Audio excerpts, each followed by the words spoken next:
습관만 바꿔도 증상이 나아질 수 있다는 거 아세요? 무지해반증 수술 없이 관리하는 방법을 알려드리겠습니다.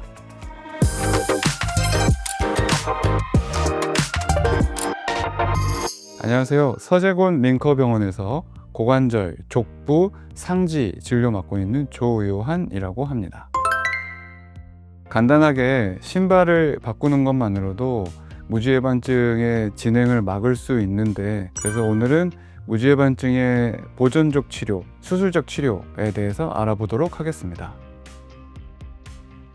보존적 치료의 1번은 우선 발볼이 넓은 신발을 신는 것입니다. 그리고 그 발볼이 넓은 신발과 더불어 환자의 발 모양에 맞춘 깔창을 사용하는 게 도움이 되고, 또 1번 발가락과 2번 발가락, 엄지와 두 번째 발가락 사이에 스페이서를 끼우는 것도 도움이 되겠습니다. 그러나 이런 것들은 이미 진행되어 있는 것을 정상으로 돌리는 것보다는 더 진행하는 것을 막는 방법이 되겠습니다. 그리고 당장 수술을 할 수 없는데 통증이 심한 경우에는 주사 치료를 고려를 하거나 아니면 체외 충격파나 물리치료 등을 생각할 수도 있겠습니다.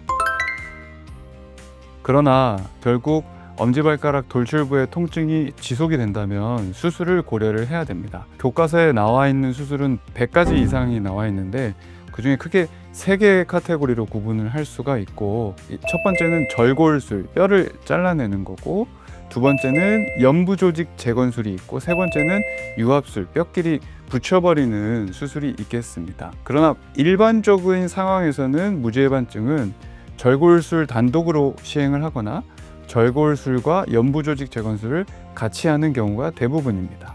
그리고 이전에는 절골술을 하는 경우에 한 10cm 정도 상처가 생겼는데, 최근에는 미세침습 수술이 발달을 하면서 한 1cm 미만의 구멍을 한 4개 또는 5개 정도 뚫어서 그걸로 수술을 충분히 할 수 있기 때문에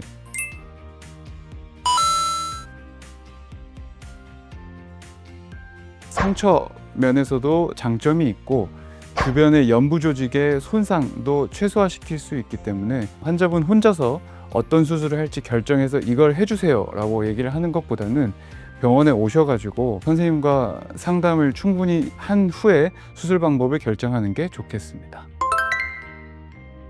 무지해반증의 예방법은 올바른 신발을 신는 것에서부터 시작을 하고, 앞이 뾰족하고 뒷굽이 높은 하이힐 같은 경우에는 무지해반증을 더 진행시킬 수 있기 때문에 반드시 피해야 되고, 발볼이 넓고 푹신푹신한 운동화, 본인의 발에 맞는 운동화를 신는 게 도움이 되겠습니다.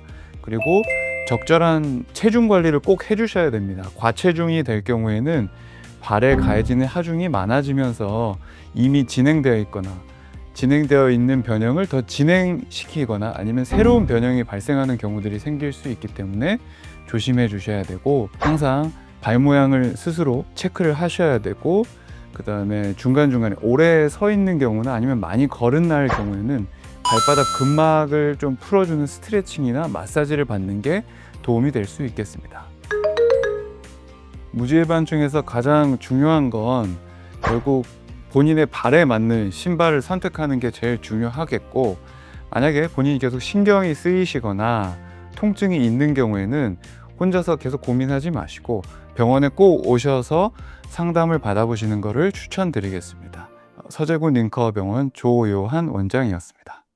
감사합니다.